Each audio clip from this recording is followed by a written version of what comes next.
So with the Oscar nominations on Thursday, I'm going to get you my predictions today, hopefully a reaction video to the DGAs tomorrow, and hopefully a reaction video early in the morning to the Oscar nominations on Thursday morning.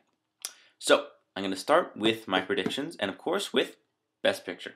I'm going to be predicting 8 films this year opposed to the 9 that were last year. At number 1, I'm going to go with Lincoln. At number 2, I'm going to go with Argo. 3, Zero Dark 30. 4, Silver Linings Playbook. 5, Les Miserables. 6, Django Unchained. 7, Life of Pi. And 8, Beast of the Sutherland Wild. Now, films that could possibly sneak in if there was more nominees, or could possibly steal the spots that I've already said if there was more and or less. The Master, Moonrise Kingdom, The Most Exotic Maryland Hotel, Skyfall, and The Impossible. Director pretty much matches up with my 5, except for the final 2. Number 1, Ben Affleck. 2, Steven Spielberg. 3, Catherine Bigelow. I know I'm saying that wrong. Number 4, Ang Lee.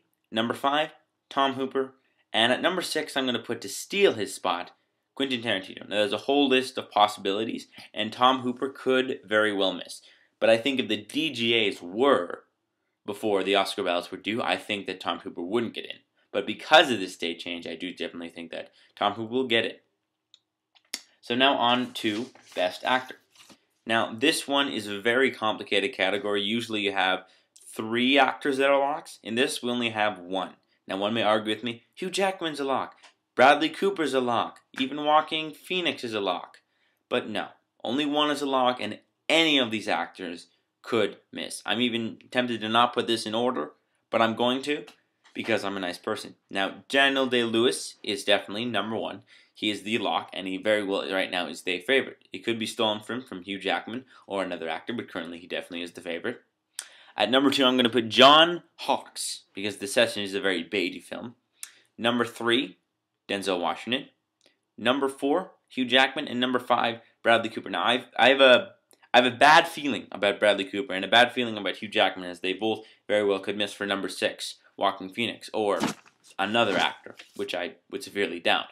But, of course, due to the fact that Joaquin Phoenix has not made the SAG, and of course his comments on award season, I think that Oscar voters are going to be more inclined to go with Bradley Cooper and Hugh Jackman in the 4th and 5th slot. But it very, very well could happen. And if Joaquin Phoenix is in, I would bet on either Hugh Jackman or more likely Bradley Cooper being muscled out. Best Actress is a little bit more clear, with Jennifer Lawrence and Jessica Chastain as 1 and 2 being locked in, but those numbers almost switch daily. Number 3, I'm going to go with Naomi Waitz from The Impossible. At number 4, I'm going to go with Marion Cotillard from Rust and Bone. I'm very aware that I'm pronouncing that wrong. And number 5, I'm going to go with Helen Mirren. Now, Amelia Rivat from Amour is a strong possibility at number 6, but I do believe that there's only going to be 1 foreign language actor in this, and I'm betting on Marion Cotillard. I'm saying that wrong again. But she very well could sneak in, but I don't know. I just don't see it. So for Best Supporting Actor, 1, Tommy Lee Jones. 2, Philip Seymour Hoffman. 3, Robert De Niro. 4, Alan Arkin. And 5, I'm going to go with Leonardo DiCaprio, even though I thought Christopher Waltz was better, and is number 6 on my list. I usually only post 6, but for number 7, I'm going to go with Javier Bardem for getting the SAG and the Critics' Choice. He very well could sneak in due to the fact that if Skyfall is a little bit more well-liked than I think it'll be. For Best Original Screenplay, at number 1, I'm going to go with Zero Dark 30. At number 2, Django Unchained. At number 3, Moonrise Kingdom. Number 4, Looper. And at number 5, The Master. Now, number 6, Amour, could easily sneak in this category, but I don't know. I just don't see it. For Best Adapted Screenplay, number 1, I'm going to go with Lincoln. Number 2, Argo. 3, Silver Linings Playbook. 4, Life of Pi. And 5, Perks of Being a Wallflower. Yes, my choices do line up with the WGAs. Now, 2 adapted screenplays that could easily get in. Number 6 would be Les Mis. Now, this film, if it's more liked, if it's really well liked, and it's getting a lot of nominations, this is a very good possibility, most likely bumping out Perks of Being a Wallflower. At number 7, Beast of the Sutherland Wild, if it's really well liked, could sneak in pretty easily as well. Now to more of the below-the-line categories. Editing. At number 1, I'm going to go with Zero Dark 30. At number 2, Argo. Number 3, Django Unchained. Number 4, Lincoln. Number 5, Life of Pi. And number 6, once again, if Les Mis is better received, it could sneak in as well.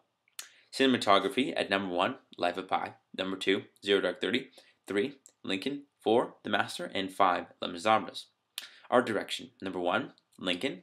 Number 2, Les Miserables. Number 3, Life of Pi. Number 4, Anna Karenina. And number 5, The Master. Now, sound mixing, a bit of a crapshoot. By that, if crapshoot means I have no idea. Number 1, Zero Dark 30. Number 2, Django. Number 3, Life of Pi. Number 4, Dark Knight Rises. And number 5, Les Mis. I know, Les Mis doesn't really have great sound mixing. It's okay. At sound editing, number 1, Life of Pi. Number 2, Zero Dark 30. Number 3, Django. Number 4, Avengers. And number 5, Les Mis. And this could very well change if Life of Pi is better received than I think it is. I think I would move it to sound mixing as well. If Zero Dark 30 is better received, then I would put it at number 1 on sound editing.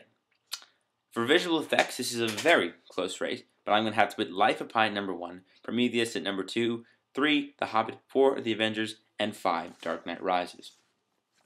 With Cloud Atlas at number 6, possibly being able to steal. Makeup, I'm going to be very simple and direct. Lincoln, Looper, Les Mis. Original score, Argo, Cloud Atlas, Life of Pi, Lincoln, and Beast of the Sutherland Wilds. Now on to the final 3 categories. Number 1, Amour, for Best Foreign Language Film, At number 1, Amour. Number 2, Untouchables. 3, Royal Affair. 4, No. 5, Barbera. Animated feature, another very interesting and close race, since we have a Pixar film that actually may not win. Right now, I'm currently predicting at number 1, Frankenweenie. Number 2, Brave. Number 3, Wreck-It Ralph. Number 4, Rise of the Guardians. And number 5, Hotel Transylvania. And a lot of people may yell at me for not including Paranorman, but I think that Frankenweenie has already taken its slot, and that I think Paranorman will miss out, even though it could very well take this spot. Documentary, I'm going to number 1, The Gatekeeper. Number 2, How to Survive a Plague. Number 3, Bully. Number 4, Searching for Sugar Man. And number 5, The House I Live In. And those are my predictions. And you may notice that some of the more below-the-line categories, such as the shorts, are missing. But quite frankly, I haven't seen any of them, and I really don't have a clue in that category. So I'm not going to spew out some crap from other person's opinion, just because I feel like I have to. I'll hopefully get these predictions by you next week, or eventually when I end up seeing all these shorts. So, thank you for watching, and I hope I'll see you tomorrow at the DGAs.